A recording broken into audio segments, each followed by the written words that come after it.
Hello അസ്സലാമു അലൈക്കും welcome back. ഇന്ന് ഞാൻ വന്നത് പാർട്ടിയിലൊക്കെ സെർവ് ചെയ്യാൻ പറ്റിയ ഒരു അടിപൊളി മാംഗോ പുഡിംഗ് റെസിപ്പി ആയിട്ടാണ്. ബ്രെഡും മാംഗോ വെച്ചിട്ടാണ് ഇത് സെറ്റ് ചെയ്തെടുക്കുന്നുള്ളത്. ഫസ്റ്റ് ലെയറിലേക്ക് വേണ്ടത് ബ്രെഡാണ്. ഞാനിവിടെ കുറച്ച് സ്ലൈസ് ബ്രെഡ് എടുത്തിട്ടുണ്ട്. ഇതിൻ്റെ ബ്രൗൺ പാർട്ടൊക്കെ നമുക്ക് കട്ട് ചെയ്ത് മാറ്റാം.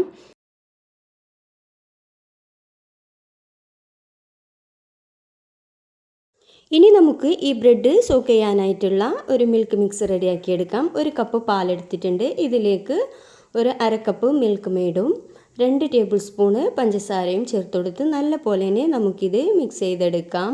ഇനി നമ്മൾ സെറ്റ് ചെയ്യാനായിട്ടുള്ള ട്രേ എടുത്ത് വെച്ച് സൈഡൊക്കെ കട്ട് ചെയ്ത ബ്രെഡ് ഈ മിൽക്ക് മിക്സിലേക്ക് മുക്കിയെടുത്ത ശേഷം നമുക്കിങ്ങനെ ഈ ട്രേയിലേക്ക് വെച്ച് കൊടുക്കാം. അപ്പോൾ 2 ലെയറായിട്ടാണ് ഞാനിവിടെ ബ്രെഡ് ഇങ്ങനെ വെച്ച് കൊടുക്കുന്നുള്ളത്.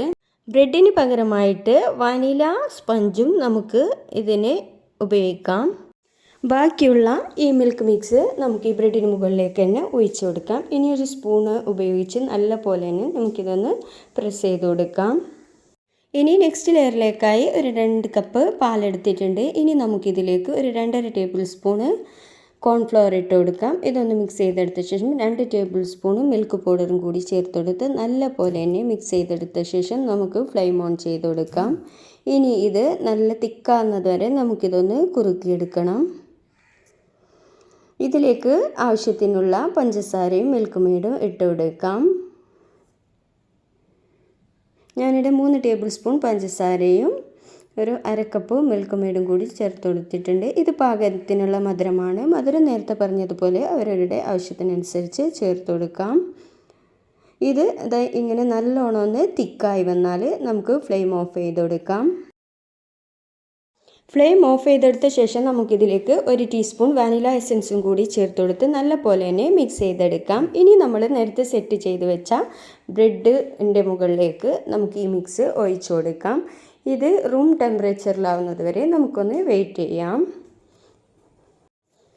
ഇനി നമുക്ക് ഇതിന് വേണ്ട മാങ്ങ ഒന്ന് കട്ട് ചെയ്തെടുക്കാം. അപ്പം ഞാനിവിടെ വലിയൊരു മാങ്ങ എടുത്തിട്ടുണ്ട്. ഇതിൻ്റെ തൊലിയൊക്കെ കളഞ്ഞതിന് ശേഷം ക്യൂബ്സായി കട്ട് ചെയ്തെടുത്തിട്ടുണ്ട്.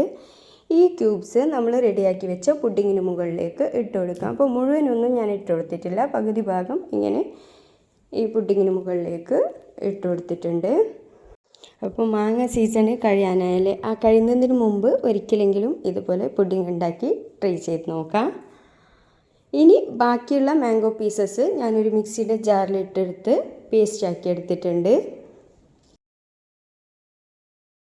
ഇനി ഒരു ബൗളിലേക്ക് 1 ടേബിൾ സ്പൂൺ കോൺഫ്ലവർ പൗഡറും 1/2 കപ്പ് വെള്ളവും ചേർത്ത് നല്ലോണം മിക്സ് ചെയ്തെടുത്ത ശേഷം നമുക്കിത് മാറ്റി വെച്ച് കൊടുക്കാം. ഇനി ഒരു പാൻ അടുപ്പിൽ വെച്ച് കൊടുത്ത് 1/2 കപ്പ് പഞ്ചസാര ഇട്ട് കൊടുത്ത് ഇതൊന്ന് കാരമലൈസ് ചെയ്തെടുക്കുന്നുണ്ട്. അപ്പോൾ ആദ്യം ഹൈ ഫ്ലെയിമിൽ വെച്ച് കൊടുക്കാം. പഞ്ചസാര മെൽട്ടായി വന്നാൽ ലോ ഫ്ലെയിമിൽ വെച്ച് കൊടുക്കാം. ഇത് കളറ് നല്ല ബ്രൗൺ കളർ ആവണം, എന്നാൽ കരിഞ്ഞു പോവരുത്. കരിഞ്ഞു പോയെങ്കിൽ നമ്മളെ പുഡിങ്ങിൻ്റെ ടേസ്റ്റ് മാറിപ്പോവും. പഞ്ചസാര നല്ലോണം കാരമലൈസ് ആയാൽ നമ്മൾ റെഡിയാക്കിയ കോൺഫ്ലവർ മിക്സ് ഇതിലേക്ക് ഒഴിച്ച് കൊടുക്കാം. കോൺഫ്ലവർ മിക്സ് ചേർത്ത് കൊടുക്കുമ്പോൾ നമ്മൾ പഞ്ചസാര ഈ കാരമലൈസ് നല്ലോണം കട്ടിയായ പോലെ തോന്നും. അത് പിന്നീട് മെൽട്ടായിക്കോളും.